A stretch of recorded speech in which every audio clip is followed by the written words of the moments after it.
ಮಂತ್ರಾಲಯದ ಹಳೆ ಹೆಸರು ಮಾಂಚಾಲಯ. ಇವಾಗ ಮಂತ್ರಾಲಯ ಎಂತಾಗಿದೆ. ಪೂಜ್ಯಾಯ ರಾಘವೇಂದ್ರಾಯ ಸತ್ಯ ಧರ್ಮರಥಾಯ ಚ ಭಜತಾಂ ಕಲ್ಪವೃಕ್ಷಾಯ ಮಂತ್ರ ಕೇಳಿದಿರಲ್ವಾ?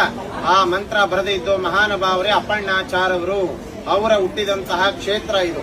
ಅಪ್ಪಣ್ಣಾಚಾರ್ಯವರು ಯಾರು ಅಂದ್ರೆ ರಾಘವೇಂದ್ರ ಸ್ವಾಮಿಗಳವರ ಶಿಷ್ಯರು. ಇದೇ ಊರಲ್ಲಿ ರಾಘವೇಂದ್ರ ಸ್ವಾಮಿಗಳವರು ಅವರ ಮಂತ್ರಾಲಯಕ್ಕೆ ಅವರು ಬೃಂದಾವನ ಪ್ರವೇಶ ಹಾಕಿನ ಮುಂಚೆ, ಮಂತ್ರಾಲಯಕ್ಕೆ ಹೋಗಿನ ಮುಂಚೆ 13 ವರ್ಷ ಕಾಲ ರಾಘವೇಂದ್ರ ಸ್ವಾಮಿಗಳವರು ಇದೇ ಕ್ಷೇತ್ರದಲ್ಲಿ ಇದ್ದಿದ್ದು.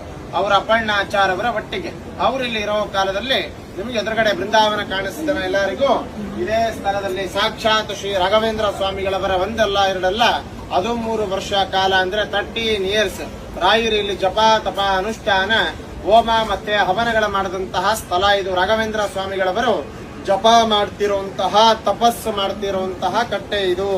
ರಾಯರಿಗೆ ಪ್ರತಿನಿತ್ಯನೂ ಅವರಿಲ್ಲಿ ಊಟ ಮಾಡುವ ಸಮಯದಲ್ಲಿ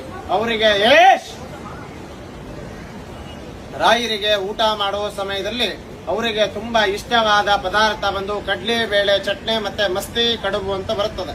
ಮಸ್ತಿ ಕಡುಬು ಅಂದ್ರೆ ನೀವು ಹಬ್ಬದಲ್ಲಿ ದೇವರ ನೈವೇದ್ಯಕ್ಕೆ ಮೊನ್ನೆ ಗಣೇಶ ಚತುರ್ಥಿ ಬಂದಾಗ ಊರಣದ ಕಡುಬು ಅಂತ ಮಾಡ್ತೀರಿ.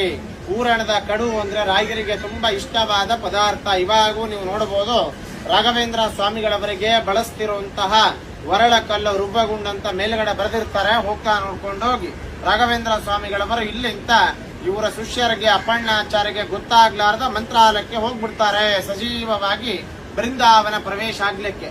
ಇವರ ಅಪ್ಪಣ್ಣಾಚಾರ್ಯರಿಗೆ ಗೊತ್ತಾದ ಮೇಲೆ ಇಲ್ಲ, ರಾಯರ ಬೃಂದಾವನವನ್ನು ಹೇಗೋ ಒಂದು ಮಾಡಿ ಅಡ್ಡಿ ಹಾಕಬೇಕು ಅಂತ ಬಹುಶಃ ನೀವೆಲ್ಲ ಟಿವಿಸ್ ಅಲ್ಲೇ ನೋಡಿರ್ಬೋದು ಅನ್ಕೊಂತೇನೆ. ಅವರಿಗೆ ಬಿಚ್ಚಾಲಿಂತ ಮಂತ್ರಾಲಯಕ್ಕೆ ಹೋಗ್ಬೇಕಾದ್ರೆ ಅವರಿಗೆ ತುಂಗಾಭದ್ರಾ ನದಿನೇ ಮಂತ್ರಾಲಯ ತನಕ ದಾರಿ ಕೊಟ್ಟು ಕರ್ಕೊಂಡು ಹೋಗಿದಂತಹ ನದಿ. ಆ ನದಿ ಇದೇ ತುಂಗಾಭದ್ರಾ ನದಿ. ಇಲ್ಲಿಂದ ಅವರು ಮಂತ್ರಾಲಯಕ್ಕೆ ಹೋಗಷ್ಟಿಗೆ ಶ್ರೀ ರಾಘವೇಂದ್ರ ಸ್ವಾಮಿಗಳವರ ಬೃಂದಾವನ ಅಷ್ಟೊತ್ತಿಗೆ ಕಂಪ್ಲೀಟ್ ಆಗಿ ಮುಗಿದೋಗಿರ್ತದೆ ಮಂತ್ರಾಲಯದಲ್ಲಿ. ಆ ಬೃಂದಾವನ ನೋಡಿದ ತಕ್ಷಣ ಇವರ ಶಿಷ್ಯರಿಗೆ ಅಪ್ಪಣ್ಣಾಚಾರ್ಯ ಅವರಿಗೆ ತಟ್ಕೊಳ್ಳಾರ್ದ ಇವರ ಜೋರು ಅಳ್ಕೊಂತ ಕಿರ್ಚ್ಕೊಂತ ಬಾಯಲ್ಲಿ ಹೇಳೋ ಮಂತ್ರ ನಿಲ್ಲಿಸಿ ಮಂತ್ರಾಲಯದಲ್ಲಿ ಬೃಂದಾವನ ಇದೆ ಅಲ್ವಾ, ಆ ಬೃಂದಾವನ ಮುಂದ್ಗಡೆನೆ ಇವರು ದುಃಖದಲ್ಲಿ ಮೂರ್ಛದಿಂದ ತಲೆ ತಿರುಗಿ ಕೆಳಗಡೆ ಬಿದ್ದು ಬಿಡ್ತಾರೆ. ಇವರ ಬಿದ್ದ ತಕ್ಷಣ ಬೃಂದಾವನ ಒಳಗಿಂತಲೇ ಒಂದು ಧ್ವನಿ ಬರ್ತದೆ, ಸಾಕ್ಷಿ ಅಯಾಸ್ತೋತ್ರೈಹಿ ಅಂತ ಹೇಳಿ. ಬೃಂದಾವನ ಒಳಗಿಂದ ರಾಘವೇಂದ್ರ ಸ್ವಾಮಿಗಳವರು ಹೇಳ್ತಾರ ಅವರ ಶಿಷ್ಯರಿಗೆ, ಅಪ್ಪಣ್ಣ ನೀನು ಈ ವಯಸ್ಸಲ್ಲಿ ನನ್ನಕ್ಕೋಸ್ಕರವಾಗಿ ಅಷ್ಟು ದೂರ ಇಂತ ಮಂತ್ರಾಲಯಕ್ಕೆ ಪ್ರತಿನಿತ್ಯ ಬರಬೇಡ.